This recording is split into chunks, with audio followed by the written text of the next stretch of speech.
All right, good afternoon, everybody. We're pleased to start the next presentation at the DB Technology Conference. I'm Ross Seymour, the semiconductor analyst here at DB. We're very pleased to have Colette Kress, the CFO, as well as Stuart Stecker from Investor Relations from NVIDIA today. Obviously a very, very exciting day for NVIDIA with its announcement last night of the intention to purchase ARM. And this will be mainly a fireside chat. If you have any other questions, you can email them to me within the webcast system or directly at ross.seymour@db.com.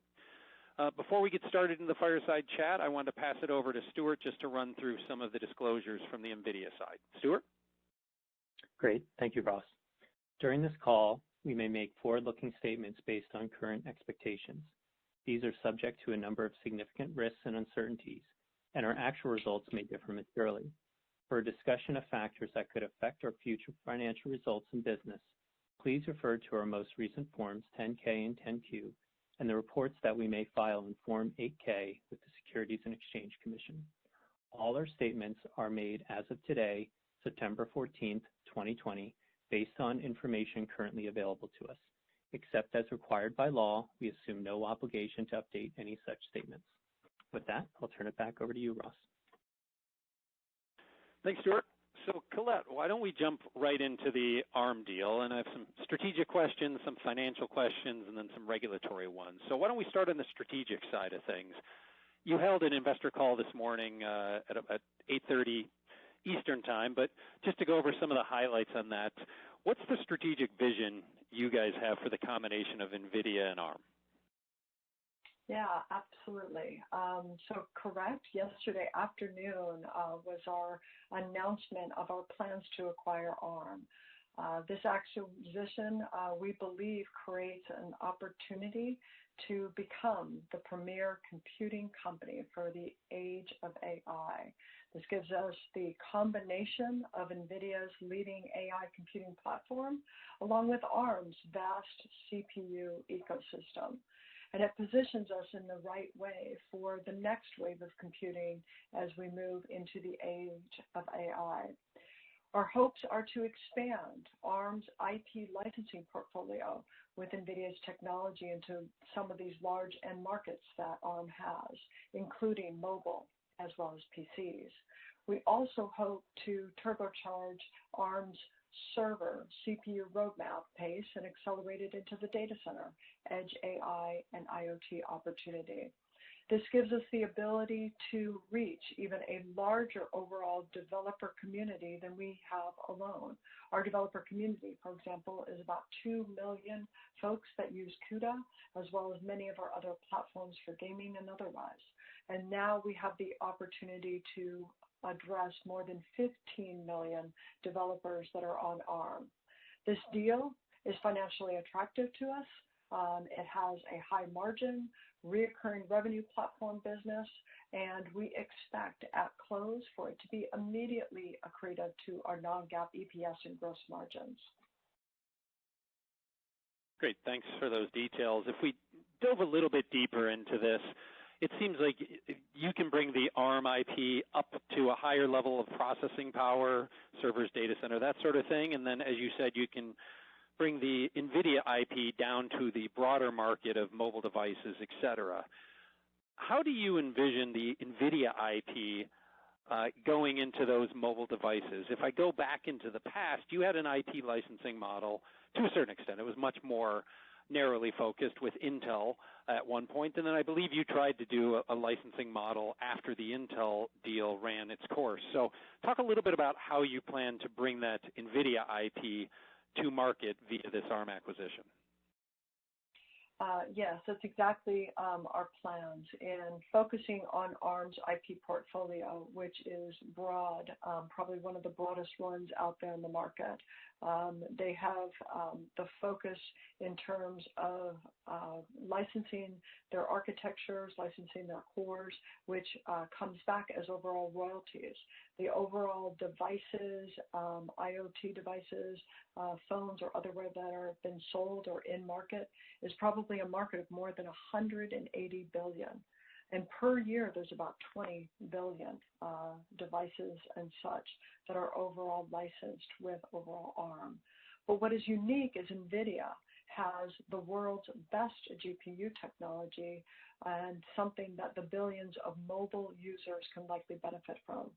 So right now they have overall mobile compute capabilities, and now we have the ability to both still provide a availability to their existing overall GPU for mobile, but now add an additional overall licensing technology with our overall GPU technology. This can be things that can assist in terms of AR, VR, gaming, AI. There's a huge set of opportunities out there, even working with the overall data centers to add this as well. Now, we had tried in the past working on licensing our technology, but we know that ARM has a tremendous leadership in being able to package up what is necessary to serve this overall market. There's a lot of work in terms of supporting that infrastructure once you start licensing it and making the instruction set usable and easy to work through. So our focus is going to now be taking that expertise of ARM together with us. It's not that we don't think there's an opportunity, but there was certainly a opportunity here to use ARM to help us get to market. And that's where our focus is going to be after we close this deal. So strategically, do you see the benefit of this being more the ability to combine the IP and offer it as one bundle, more like the ARM business model, or taking what ARM brings and allowing it to accelerate NVIDIA's ability to deliver actual silicon with that IP? Which direction do you think is most beneficial, or is it actually both? Well, stepping back, this isn't about a bundling situation. This isn't about that. This is really knowing that ARM already has a great following for the architecture and the license course that they provide, and we can provide another option to overall customers and expanding their choice of what would be available through that. So you're right, it can go multiple different ways. That says, what is the overall customer needing? Is the customer needing the overall architecture and an opportunity to develop their own, customize their own, and take a chip to overall manufacturing? Do they need the overall license cores already built out? And what kind of capabilities do they want in those overall cores? Or do they want something that is completely already taped out, completed overall chip that they can put in times of their systems or our systems together? So you're right, the optionality there is a both. There is many different types of solutions that can be brought together with NVIDIA and ARM. If we think, maybe this is the last strategic question, if we think about this asset historically, even before it was sold to SoftBank, it appeared to be one that most believed could not be owned by another merchant silicon provider because of the inherent conflict of interest that would be perceived for anybody that wanted to license from ARM and then could potentially be competing against the owner of this architecture. How do you get around that either real or perceived conflict of interest? When you think about what ARM and NVIDIA are as a foundation of companies, both companies are quite an overall open company and a overall agnostic to their overall ecosystem and relatively neutral overall in terms of how they support their overall markets. For example, NVIDIA supports each and every overall CPU that is in market today, whether that be x86, whether that be Power, or any other such as ARM and our work that we've been doing with ARM. So very similar in that manner of both being quite neutral to their ecosystems and being able to provide their products overall. The best things that both of our companies want to do is make sure that they integrate into all of these different platforms that are out there and creating platforms together for the next generation of AI or something in terms of energy efficiency like ARM does. So we believe that ARM and NVIDIA are actually quite complementary in total. We believe when we articulate well to our both customers that we have as well as the customers that ARM have, we'll truly see the benefits that the two companies can now do working together. So why don't we pivot over a little bit to the regulatory concerns on this? I think much like that potential conflict of interest dynamic that plays into the regulatory concerns as well. It sounds like you've had customer conversations already. Jensen mentioned on the call this morning that Simon had already talked to a bunch of the customers. When you think about the regulatory environment, first, it sounds like an 18-month close, which is, at least 6 months longer than the average deal to close. So that seems to endorse that you believe it will be complex, whether it's because of the structure of the deal or the sheer size of the deal. But more importantly than that, when you think about customers and competitors on one side or the governments trying to ensure employment and those sorts of things in their given regions, which side do you think is more complex to get this deal done? And how have you engaged with both of those sides, the customers and competitors and then the government side, to get to the point where you're willing to announce this deal last night? Okay. So let's first start with the overall regulatory side of this deal. We expect to go and get regulatory approval beginning in the U.S., probably the EU, the UK, and probably overall China. As you know, we have most recently been through that regulatory approval process as we've worked on Mellanox, and we're very familiar both with the regulatory teams in each of these jurisdictions, their process, and we've actually learned a lot, and I think they have learned a lot about NVIDIA during that process as well. So we believe that, yes, likely under 18 months, and sometimes a little bit similar to what we had seen when we did Mellanox. And I think we're basing that based on the work that we did through that overall deal. Mellanox did work on a lot of the data center business. This is a little bit of a larger scope because there's many different overall markets, and that is why we've probably added a couple more months versus how long it took us to overall finish the Mellanox acquisition. When we think about that regulatory approval, it is really about assuring the availability to customers today and maintaining the overall competition in the market as we go forward. So when we talk about the complementariness of overall ARM and NVIDIA, as well as our plan to commit to the ARM existing licensing model and essentially preserve ARM's customer neutrality, I think the overall regulatory process will move through quite well.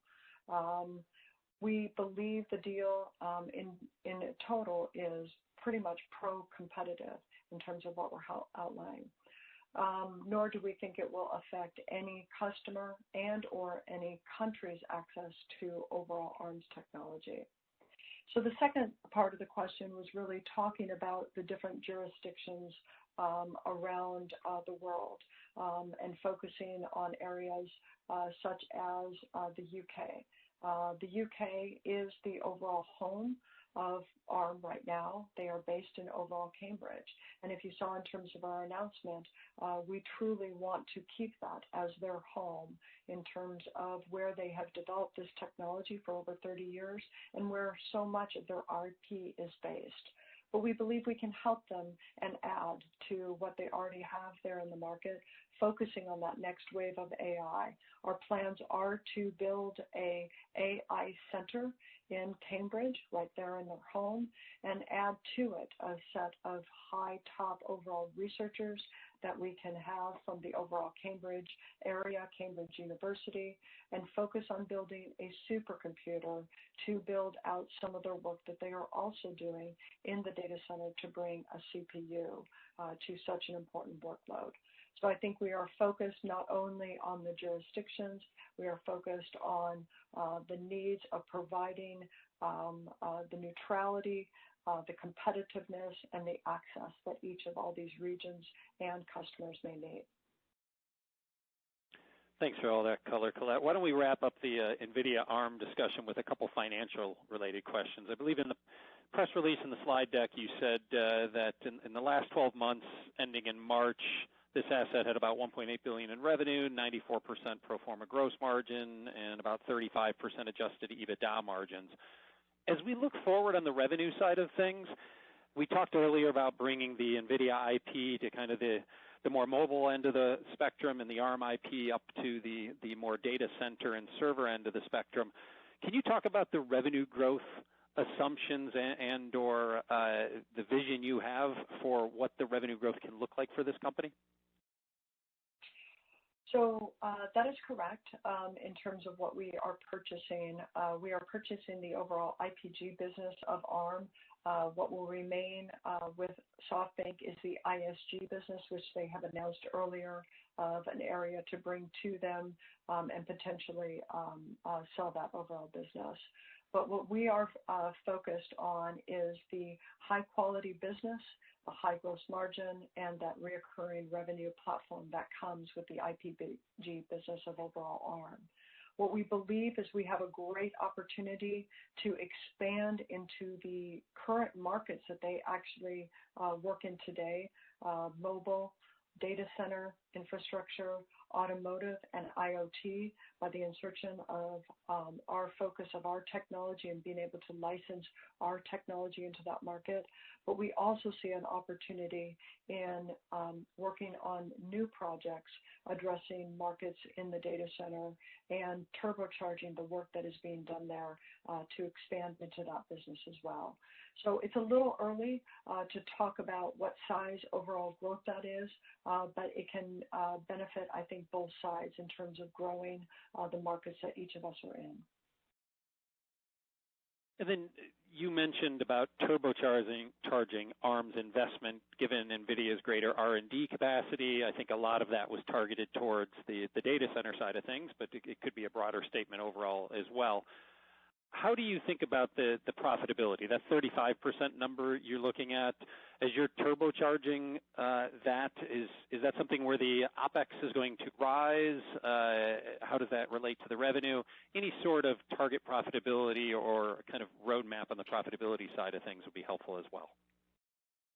Yeah, I believe the business of ARM, the IPG business, is continuing to improve their overall financial metrics, both their margins as well as the overall revenue on the top line. So even through the overall 18 months, I think we'll see them actually improve through that period. I think the investments are really helping them build the opportunities in terms of the top line. And I think both of those things driven together could have an improvement in the margins over time. There could be a possibility of getting back to higher margins, some of the ones that we had seen back in the 2016 time before they went private working for SoftBank. Great. Then the last question on this is actually two final questions. I'm not sure you're going to answer either of them, but I got to give it a shot anyway. When you talk about the gross margin accretion upon the conclusion of the deal, I think everybody gets that at face value. The EPS accretion seems like it's a little more complex potentially. Are there any significant revenue growth and or margin expansion assumptions behind there? If you're not willing to give any specific numbers, which I suspect you're not, any sort of assumptions being more dependent on one side versus the other, the revenues versus the margins?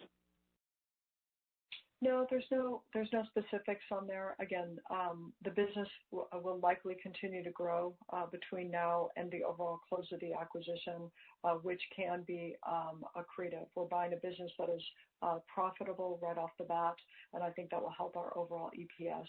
And you're correct, the gross margin is an easy piece because it is mostly software, and that does absolutely turn to be positive gross margins versus where our corporate company average is. Great. Thanks for all that color, Colette. Why don't we give you an actual break from talking about the deal today, which I suspect you're going to continue to do after you and I are done chatting. And let's go over to different parts of your business and pivot specifically to the gaming side of the equation here. You just announced a week or two ago the RTX 3000 family, the Ampere 7 nanometer or 8 nanometer, I guess in this case, based on Samsung. Talk a little bit about that launch. It seems the performance benefits are quite enormous. but the strategy on the go-to-market side seems to be a little less about the pricing side than the Turing generation and the Pascal generation, and much more about performance and seemingly going for unit growth. So talk a little bit about the technology benefits that you're delivering, and then the pricing and growth targets that you have strategically for the RTX family. Yes, so ARM has certainly been exciting over the last 24 hours, but we can't forget our exciting launch of our Ampere architecture for gaming as well, our GeForce RTX 30 series. The GeForce RTX 30 series is probably one of our biggest generational leap in gaming that we have had. It is 2x the performance improvement versus Turing, and it is 1.9x the power efficiency that we had with overall Turing. A unbelievably compelling lineup kicks off our Ampere architecture product cycle in gaming. This will be our second generation of RTX, our real-time ray tracing, which extends our overall leadership in ray tracing with GeForce. It also has 2x the performance that I think you referred to with the overall same price bands or overall price points. This is also our second generation of our RT cores with 2x the throughput versus the previous generation, and it's our third generation of our tensor cores with over 2x the throughput of the previous generations. So your statement regarding given that the performance is increasing quite strongly with the overall price points, what can we expect in terms of both the units, or is there also an ASP position in here? So focusing in terms of the growth of the market and the ability to attract both a refresh of their existing overall desktops and or PCs is definitely an opportunity, as well as attracting new overall gamers to this market. Right now, this has become one of the most important entertainment mediums that are out there. A lot of this has been influenced by a change, which may just be the new norm going forward. Many of us are looking for live overall entertainment as we work from our homes, as we teach from our homes, and therefore play from our homes or game from our home. And a lot of that has influenced the excitement that this new generation of cards will provide. The second thing that is very key in terms of why people are coming to the market are the new games that are coming to the market. Not only did we launch the overall Ampere architecture, we also launched a significant amount of software that will help influence that gaming experience.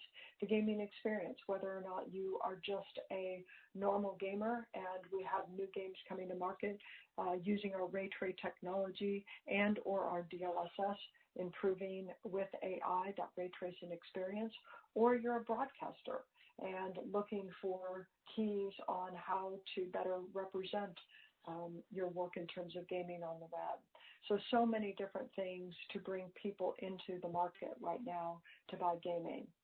The price points, though, are an opportunity for us to continue to raise the bar of that entry level and or your refresh on where do you want to game at.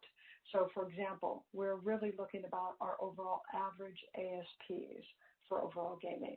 In the past, we've had some volume SKUs that are very important around the world that allows, whether they be first entrants or refreshers, that are common for them to both get access to ray tracing at what their overall affordability. But what's been interesting is our top overall performance cards have taken off quite nicely because of the performance and the increased content that we have in terms of with ray tracing. So we expect probably an increase in the mix of the types of cards that people are buying and towards the overall higher end. With that, we can also continue to have an increase in average ASPs, also influenced by the increase in units from new users as well as those that are refreshing. That's very helpful. You mentioned in answering that a little bit about potentially a structural or secular change to the consumption of gaming in general during the unfortunate COVID pandemic, but I guess there can be some upsides from the gaming side for you guys. About a year ago, you had talked about the base business for gaming at NVIDIA being about $1.4 billion a quarter. You then upsided that, did about $1.65 billion. You're there now, and now you're guiding to a little over $2 billion. If we think about that increase, about 25% year over year, or even more versus that 1.4 base that you talked about a year ago, what do you attribute the upside to, and how much of that do you believe is sustainable versus some sort of COVID-related pull-in that is nice for now but might actually not persist going forward? Yeah, so it's amazing what a year can do in terms of changing so many things here on the planet.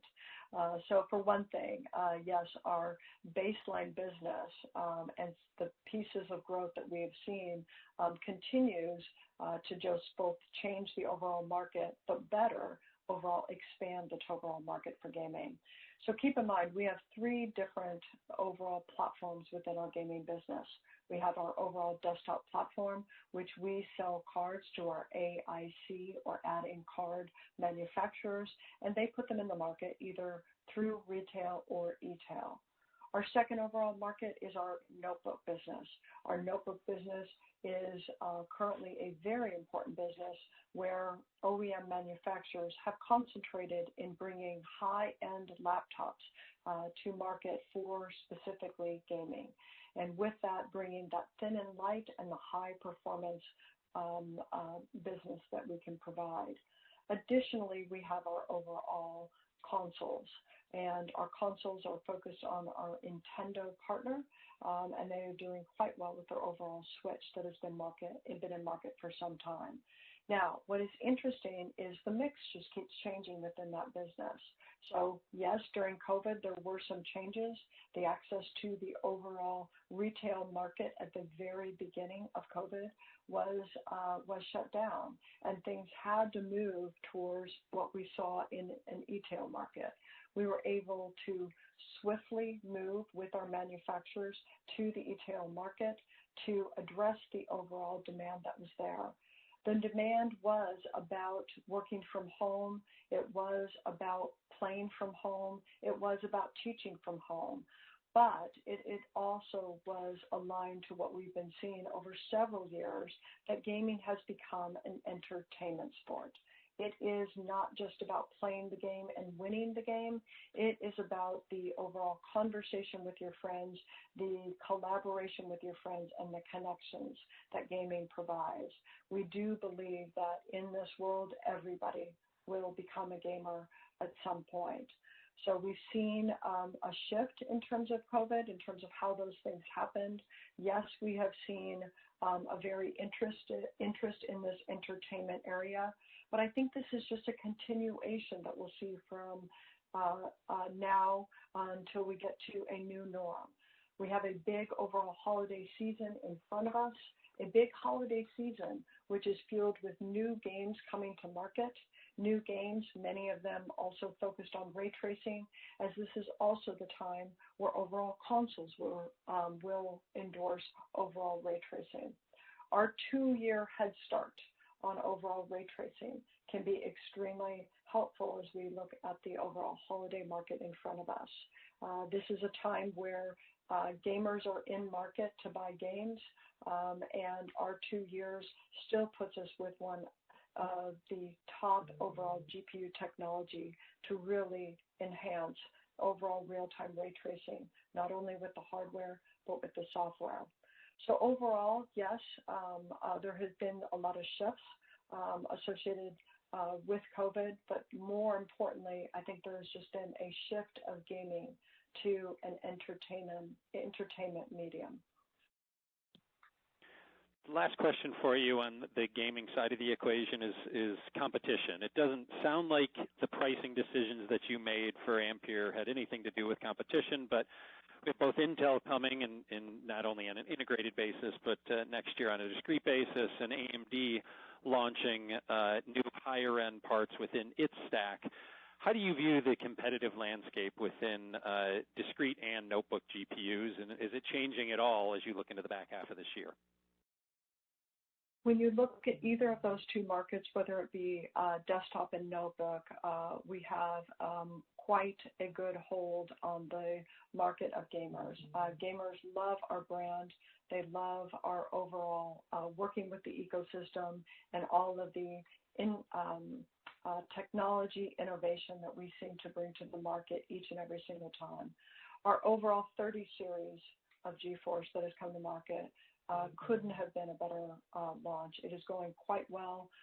The reviews are solid. The excitement is even better. So we're really excited for this gaming holiday with the games. Games are not necessarily written specific to a platform. Games are written so that they can reach as far as they can to all of the different platforms. So we're well positioned with our overall gaming cards that is really bringing ray tracing, and ray tracing that has been continued to improve since the very first day that we announced ray tracing to play those types of games. So we're excited for this upcoming market in front of us. It's going to be a great holiday season. So why don't we, in the last 5 minutes that we have, pivot over to the data center market, which I think this is the first time that the data center market has ever only been worthy of the last 5 minutes. It shows how much other excitement you have going on. Talk a little bit about what you're seeing in the end market. There's a relatively active debate about the risk of entering another digestion mode amongst the cloud players. The last time that happened in late calendar 18 and early 19, it hit pretty ubiquitously across the industry. Even NVIDIA, who has great secular tailwinds, had a little bit of a pause, temporary as it might have been. So talk about how you're seeing demand going right now from the aggregate cloud customer base of yours. Yeah, so it sounds like we've done a lot of announcements. We've done the announcement that we plan to purchase ARM. We went back a couple weeks and we announced GeForce 30 series. But keep in mind, we've also just recently brought out our Ampere for the data center with our A100. So we are in the early stages of ramping our A100 architecture for the overall data center. We've probably had a quarter and a half of results there. We began that work working with our hyperscales in the A100 rollout. It was one of the fastest rollouts and speed in terms of getting cloud instances up and running. Google was able to get their cloud instances up in about a month, and we've now seen overall Microsoft also up in availability. So we're in a great position with overall A100 and its rollout. Next to come is focusing on server manufacturers that have designed and ready to go 50 different designs incorporating A100. This is an ability for those to both hit the overall hyperscales, but also the enterprise and the enterprise verticals out there to absorb overall A100. Now, A100 and its launch is different, and our overall work over the last several years has been a true test of us both understanding the market, our customers, and their needs, and it influenced in terms of how we went to market this time.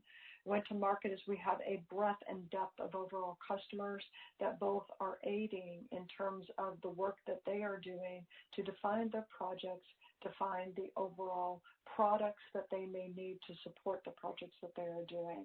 That connection from an engineering standpoint, our assistance in determining the products that would be best for the completion of the projects has really helped influence our both visibility and working together with each and one of our partners as well as customers in this market.